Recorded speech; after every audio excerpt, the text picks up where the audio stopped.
اللہ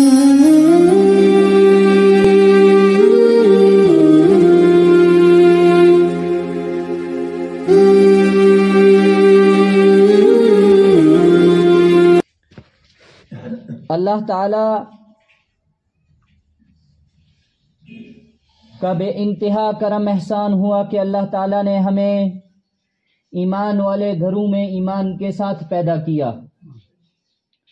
مزید اللہ تبارک و تعالی کا احسان ہوا کہ اللہ تعالی نے اس بگاڑ پرفتن دور میں ہمیں مسجد میں حاضری کا موقع عنایت فرمایا۔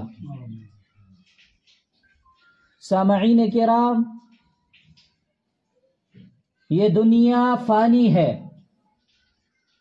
کہ اس کے اندر کسی کو دوام موجود حاصل نہیں، کسی کو ہمیشگی حاصل نہیں سوائے اللہ رب العزت کے، کہ وہ ہمیشہ سے ہیں اور ہمیشہ تک رہیں گے۔ وہ دنیا سے پہلے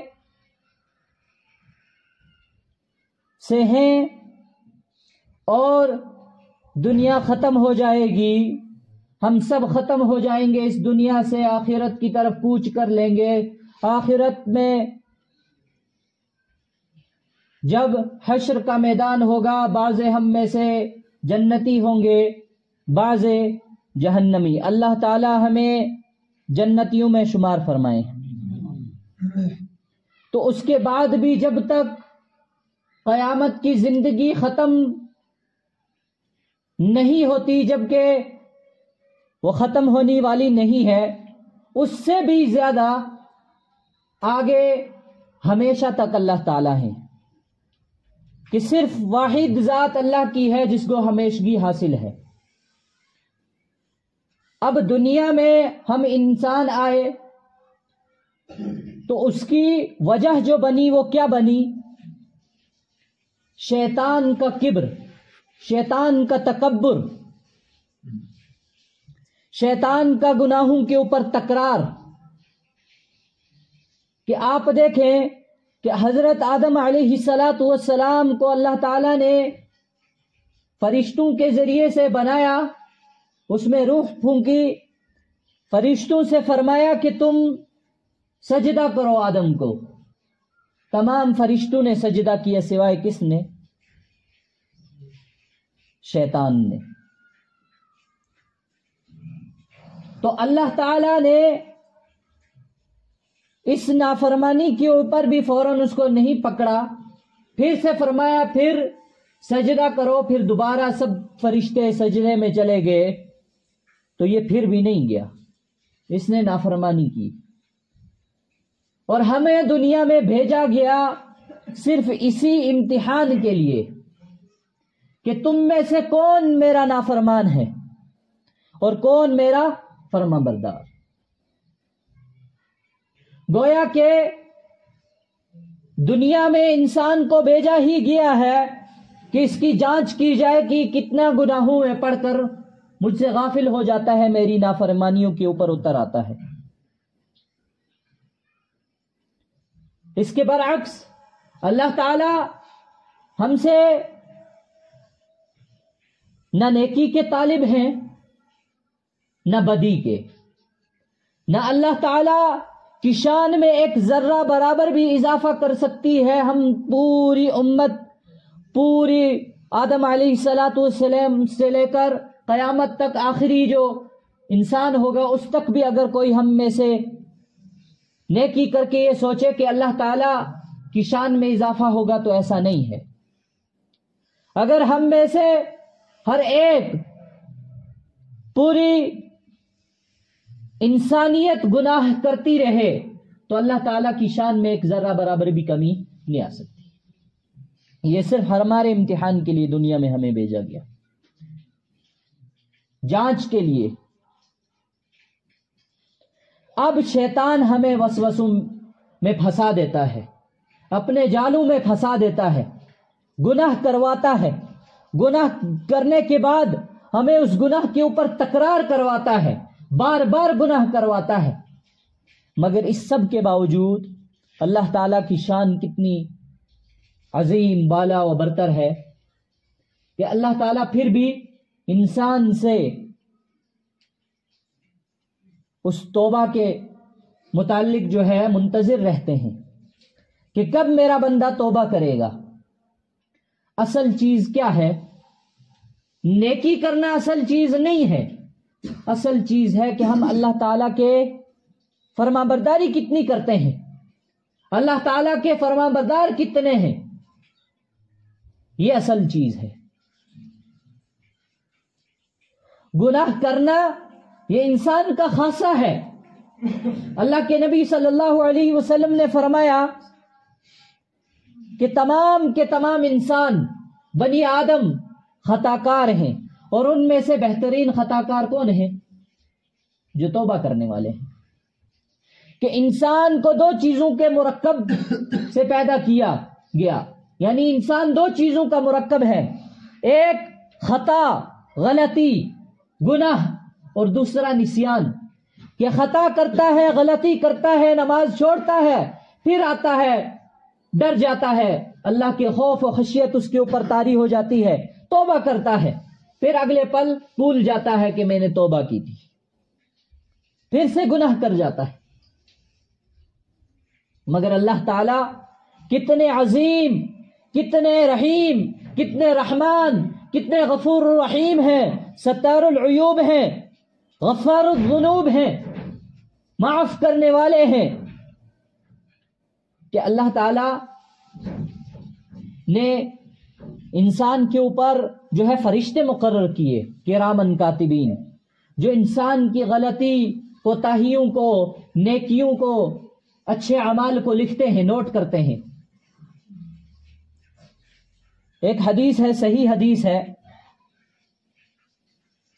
اللہ کے نبی صلی اللہ علیہ وسلم فرماتے ہیں کہ جب انسان گناہ کرتا ہے تو گناہ کرنے کے بعد اللہ تعالی نے جو ہے کرامن کاتبین میں سے جو بائیں طرف کا فرشتہ ہے جو گناہ لکھتا ہے، اس کو ڈیوٹی لگا رکھی ہے کہ تم نے فوراً گناہ نہیں نوٹ ڈاؤن کرنا، تم نے فوراً گناہ کو نہیں لکھنا ہے اس کے نامہ اعمال میں۔ کہ فرمایا ایک انسان گناہ کرتا ہے، گناہ کرنے کے بعد اللہ تعالیٰ اس کو 6 گھنٹے کی مہلت دیتے ہیں کہ وہ کرامن کاتبین میں سے گناہ لکھنے والا فرشتہ 6 گھنٹے تک اس کا گناہ نہیں لکھتا۔ یہ صحیح مستند حدیث ہے، غور سے اس کو یاد رکھیں کہ ایک انسان گناہ کرتا ہے، گناہ کرنے کے بعد کتنے گھنٹے تک نہیں لکھتا وہ فرشتہ اس کے گناہ کو؟ 6 گھنٹے تک۔ پھر اگر وہ توبہ کر لیتا ہے تو اس کے متعلق حضرت ابو ذر غفاری رضی اللہ عنہ کی ایک روایت ہے، نبی اکرم صلی اللہ علیہ وسلم نے فرمایا کہ جب تم میں سے کوئی گناہ کر بیٹھے، کسی سے گناہ سرزد ہو جائے، تو اس کو چاہیے کہ وہ فوراً اس کے بعد کیا کرے؟ نیکی کرے۔ کیا کرے؟ فوراً نیکی کرے۔ تو حضرت ابو ذر غفاری رضی اللہ عنہ نے نبی اکرم صلی اللہ علیہ وسلم سے فرمایا، یا رسول اللہ، لا الہ الا اللہ پڑھنا بھی نیکی ہے، تو کیا اگر کوئی لا الہ الا اللہ پڑھ لے تو فرمایا جی، یہ تو سب سے بڑی نیکی ہے لا الہ الا اللہ پڑھنا۔ فرمایا اس کے بعد کیا ہوگا کہ جو انسان تم میں سے گناہ کر بیٹھے وہ فوراً کیا کر لے؟ اس کے فوراً بعد کوئی نیکی کر لے، تو اللہ تعالیٰ یذہبن السیئات، ان الحسنات یذہبن السیئات، کہ اس کی نیکی کو، اس کی اس برائی کو کیا کرتے ہیں؟ اس نیکی کی وجہ سے مٹا دیتے ہیں۔ اب اس حدیث کے فائدے میں لکھتے ہیں کہ اللہ تعالیٰ یہاں تک کہ اس نیکی کی بدولت اس انسان کے اس گناہ کو کرام کاتبین بھی بھلا دیتے ہیں۔ اللہ تعالیٰ کیا کرتے ہیں کہ فرمایا کہ کرامن کاتبین بھی اس گناہ کو بھول جاتے ہیں کہ گویا اس نے کبھی کیا ہی نہیں۔ کیوں؟ کیونکہ اگر وہ کرامن کاتبین کو یاد رہا تو انہوں نے اپنی ڈیوٹی کے مطابق لکھنا ہے، اور جب لکھا جائے گا گناہ تو کل اس کے متعلق سوال بھی ہوگا۔ تو فرمایا کہ کرامن کاتبین کو اللہ تعالیٰ بھلا دیتے ہیں کہ اس نے کوئی گناہ کیا تھا، اور پھر اس کے بعد فرمایا کہ یہاں تک کہ وہ گناہ جس جگہ اس نے کیا وہ جگہ بھی بھول جاتی ہے، کیونکہ کل قیامت کے دن جس جگہ گناہ ہوا ہوگا وہ جگہ بھی کیا کرے گی؟ گواہی دے گی۔ اگر اس جگہ کو یاد رہا تو کل قیامت کے دن اس جگہ نے اپنا حق ادا کرتے ہوئے، اپنی ڈیوٹی کو نبھاتے ہوئے کہہ دینا ہے یا اللہ اس نے فلاں گناہ کیا تھا، میں اس کی گواہ۔ تو اللہ تعالیٰ اس زمین کے اس ٹکڑے کو جس کے اوپر اس نے گناہ کیا اس کو بھی بلا دیتے ہیں کہ اس نے کوئی گناہ کیا۔ پھر اس سے بڑھ کر فرمایا کہ اگر اس نے ہاتھ پاؤں کے ذریعے سے وہ گناہ کیا، زبان کے ذریعے سے وہ گناہ کیا، جسم کے جس اعضاء کے ذریعے سے وہ گناہ کیا، عضو کے ذریعے سے گناہ کیا، وہ عضو وہ اعضاء بھول جاتے ہیں۔ اللہ تعالیٰ اپنی رحمت سے ان اعضاء کو بلا دیتے ہیں کہ اس نے کوئی گناہ کیا تھا۔ کیوں؟ کیونکہ اگر ان کو یاد رہا تو وہ بھی کل قیامت کے دن گواہی دیں گے۔ دیکھیے کتنی بڑی بات ہے۔ آج کل نوجوان نسل اسی چیز کا شکار ہے۔ ہم سے بارہا نوجوان ساتھی، چونکہ ان کو ہمارے ساتھ جو ہے تھوڑا سا اطمینان حاصل ہوتا ہے، سکون حاصل ہوتا ہے، تو ہم سے کبھی کبھی پوچھ لیتے ہیں کہ مولوی صاحب جو ہے ہم سے فلاں گناہ ہوا، میں نے جو ہے گناہ کیا، پھر اس کے بعد توبہ کی، پھر اس گناہ کے اوپر میں نے جو ہے مجھے اچانک پھر اس گناہ کی یاد آ گئی، پھر میں نے وہ دوبارہ گناہ کیا، پھر میں نے کہا کہ نہیں اب چھوڑ دوں گا، پھر چھوڑ دیا، توبہ کر لی، پھر گناہ کیا۔ تو وہ مایوسی میں رہتے ہیں کہ ایک نوجوان مایوسی کا شکار ہو گیا ہے کہ ہم سے گناہ ہو رہے ہیں، چھوٹ نہیں رہے ہیں، اب کیا کریں؟ بار بار جو ہے میں اپنے ہاتھ سے گناہ کرتا ہوں، اپنی شہوت اپنے ہاتھوں سے پوری کرتا ہوں، پر اس کی مجھے لت لگ چکی ہے، بار بار جو ہے ورک شاپ اختیار کرتا ہوں، جو ہے اس کو بلانے کی کوشش کرتا ہوں، اس کو دور کرنے کے لیے جو ہے مختلف قسم کی تدابیر اختیار کرتا ہوں، پر وہ چھوٹتا نہیں ہے۔ تو ان کے لیے جواب ہے کہ اللہ تعالی کے سامنے یہ گناہ کرنا کوئی بڑی بات نہیں ہے۔ یہ اللہ تعالیٰ کے سامنے جو گناہ ہو رہے ہیں، یہ بندہ جو گناہ کر رہا ہے، یہ اللہ تعالیٰ کے عذاب کا فوراً ذریعہ نہیں بن سکتا، مگر اللہ تعالیٰ کو جو اصل چیز پسند ہے وہ یہ ہے کہ گناہ کرنے کے بعد فوراً مجھ سے رجوع کرتا ہے، مجھے یاد رکھتا ہے، مجھے بھولتا نہیں، میرا نافرمان نہیں بنتا اس کی طرح، شیطان کی طرح اپنے اس گناہ کے اوپر اڑتا نہیں ہے۔ اللہ تعالیٰ کو یہ بات اس بندے کی پسند ہے۔ حدیث سے کہہ رہا ہوں، حضرت ابن مسعود رضی اللہ عنہ کی حدیث ہے، وہ فرماتے ہیں اللہ کے نبی صلی اللہ علیہ وسلم نے ارشاد فرمایا، انسان سے گناہ ہوتا ہے، جب ایک مومن گناہ کرتا ہے تو اس کے دل میں اللہ تعالی خود جو ہے اس گناہ کی جو ہے گناہ کے متعلق ندامت ڈال دیتے ہیں، شرم ڈال دیتے ہیں، حیا اس کے دل میں آ جاتی ہے کہ میں نے گناہ کیا ہے۔ تو پھر کہ وہ مومن بندے کی شان ہے کہ وہ گناہ کرتا ہے اور گناہ کے بعد فوراً اس کا دل جو ہے مطمئن نہیں ہوتا، بے چین ہو جاتا ہے کہ مجھ سے گناہ ہوا، توبہ کرنے کی کوشش کرتا ہے، توبہ کرتا ہے تو اللہ تعالیٰ اس کے گناہ کو معاف فرما دیتے ہیں۔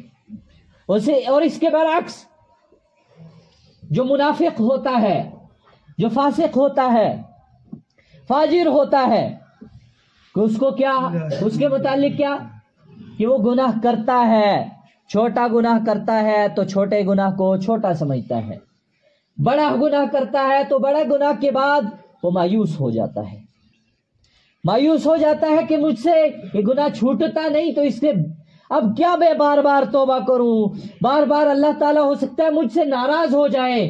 شیطان اس کے دل میں یہ باتیں ڈال دیتا ہے، میں کیا بار بار توبہ کرتا رہوں، یہ گناہ چھوٹتا نہیں ہے، کرتا رہوں گا. وہ ٹائم ٹیبل فکس کرتا ہے کہ فلاں عمر کے موقع پر جا کر کیا کر دوں گا، چھوڑ دوں گا.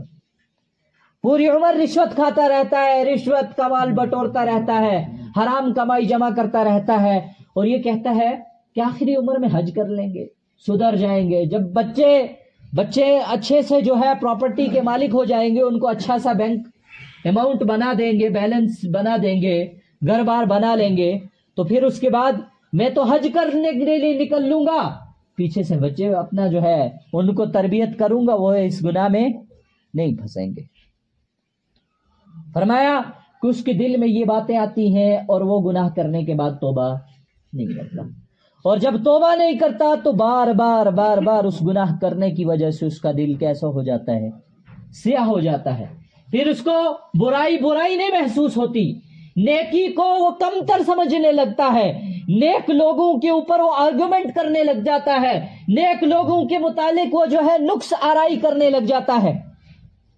خود نماز نہیں پڑھتا، نمازی کے متعلق اس کے سامنے ذکر ہوتا ہے تو کہتا ہے او جی بس چھوڑ جا، تو پتہ ہی نہیں اس کے متعلق، تو کیا پتہ ہوا اسو تو نہیں جانتا، میں سیاں اسو میں کہ دسیں اتنا تو سامنے دا نمازی ہاں وہ کیا ہے، وہ دکھنے میں تم کو نمازی لگتا ہے، بڑا مکار چور قسم کا آدمی ہے، اندر سے پورا شیطان ہے. ایسے کلمات اختیار کرنے لگ جاتا ہے کہ وہ نیک لوگوں کے متعلق بدگمان ہو جاتا ہے. یہ منافق کی علامت ہے. اللہ تعالی ہمیں ان صفات سے جو ہے بری فرمائے کہ وہ نیک لوگوں کے متعلق تذکرے نہیں سننا چاہتا، اس کے متعلق بڑے سے بڑے متقی آدمی کا تذکرہ چھیڑ دو، وہ اس متقی کے متعلق اور اس متقی کے متعلق جو حسن ظن رکھتا ہے ان دونوں کے متعلق جو ہے نقص آرائی کرنے لگ جاتا ہے، فلسفے چھیڑ لیتا ہے، مذاق سمجھنے لگتا ہے. اس کے دل سے نیکی کی اثر، وہ نیکی کا جو ہے انعام وہ اس کے دل سے نکل جاتا ہے. اس کے سامنے اگر کسی بزرگ کا تذکرہ کر دیا جائے، فلاں بزرگ جو ہے آخری عمر میں بھی اللہ تعالی کے بڑے نیک ہیں، 100 سال سے اوپر کی عمر میں بھی نیکی کرتے ہیں، اللہ کے راستے میں چلتے ہیں، تو اس کے متعلق بھی وہ مذاقیں اڑانے لگ جاتا ہے کہ ان جماعتیوں کا کام ہی یہی رہ گیا ہے، بس کیا منبر پر بیٹھ کر اوران توران جھاڑنا. ایسے آرگومنٹ کرنے لگ جاتا ہے. یہ میں کیوں کہہ رہا ہوں آپ کے سامنے؟ کیونکہ یہی چند امراض آج کل معاشرے میں پھیلتے جا رہے ہیں. ہم سے بڑے بڑے گناہ پچھلی امتوں نے کیے، قوموں نے کیے ہیں. بنی اسرائیل کے گناہ، قوم شعیب، سمود، لوط، عاد، ان کے گناہ ہم سے بڑے بڑے تھے، ہمارے گناہ ان سے بڑے نہیں ہیں. پر یہ بگاڑ کا دور ہے.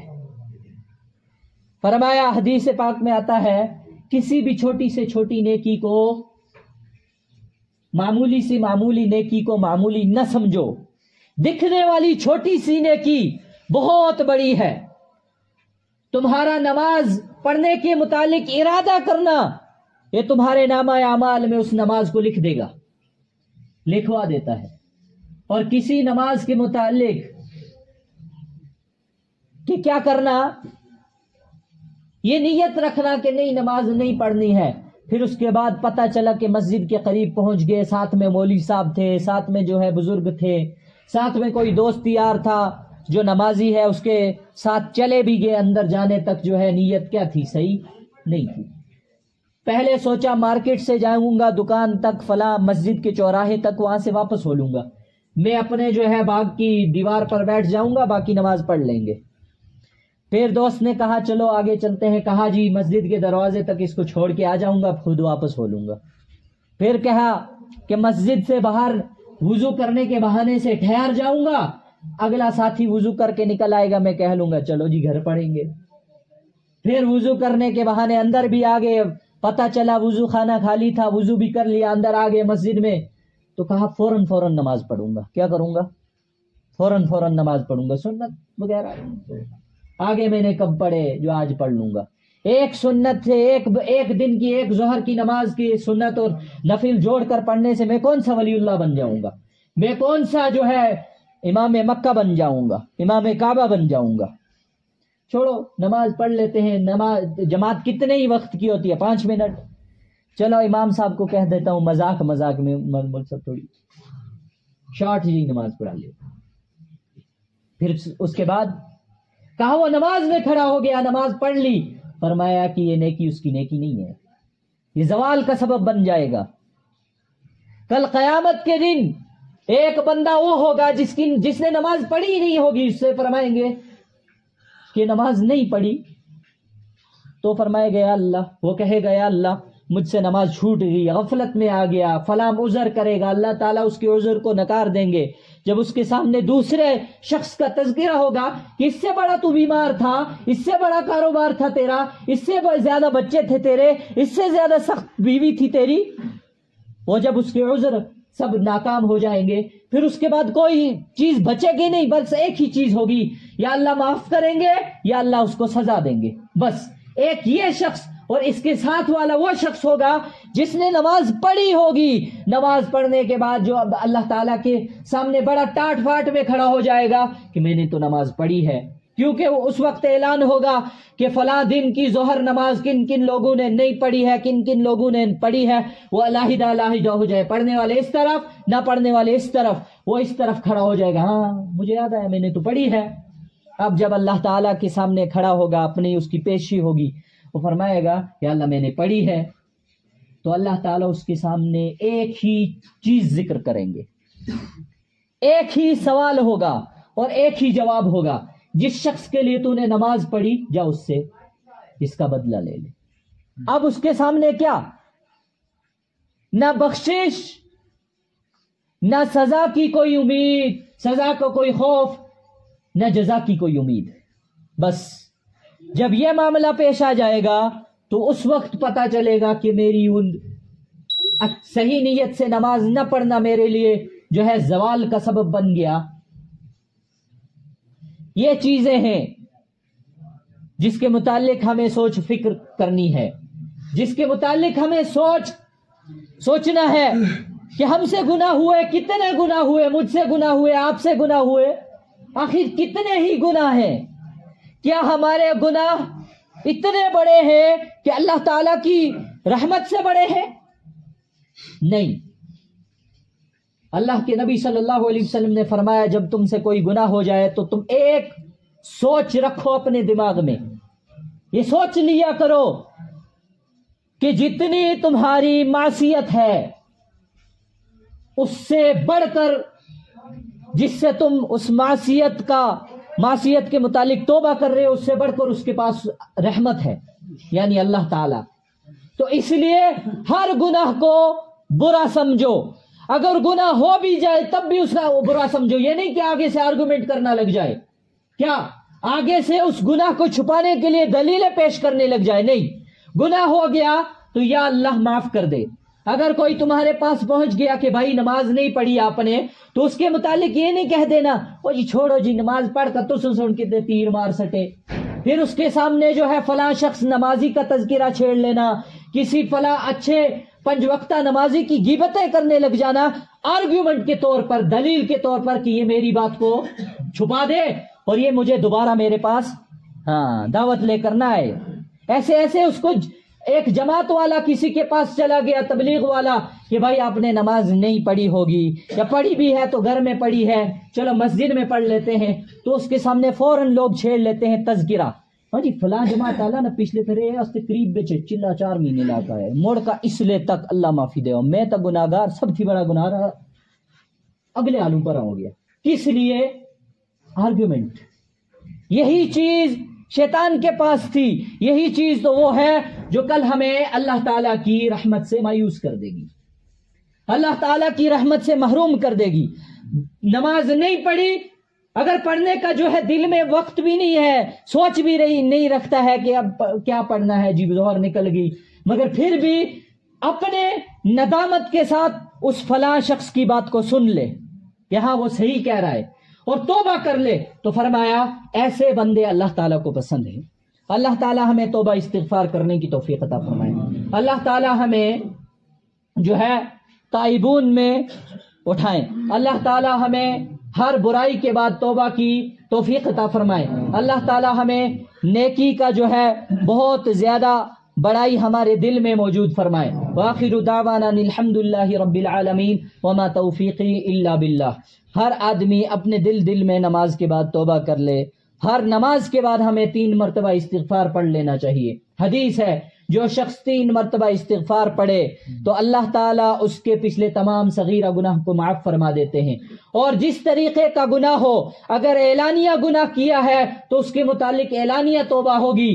اگر توبہ گناہ ایسا کیا ہے جو میری ذات کو پتہ ہے، انفرادی گناہ ہے جو کسی دوسرے کو پتہ نہیں ہے، تو اس کے متعلق کسی دوسرے سے تذکرہ بھی نہ کریں، کسی ایسے لوگوں سے تذکرہ کریں جو آپ کو اس کے متعلق جو ہے مایوس نہ کریں، آپ کو اس کے متعلق توبہ استغفار کی تلقین کریں اور اس کے متعلق توبہ کریں۔ اللہ تعالیٰ کو یہ توبہ کرنا پسند ہے۔ وآخر دعوانا الحمد للہ رب العالمین وما توفیقی الا باللہ۔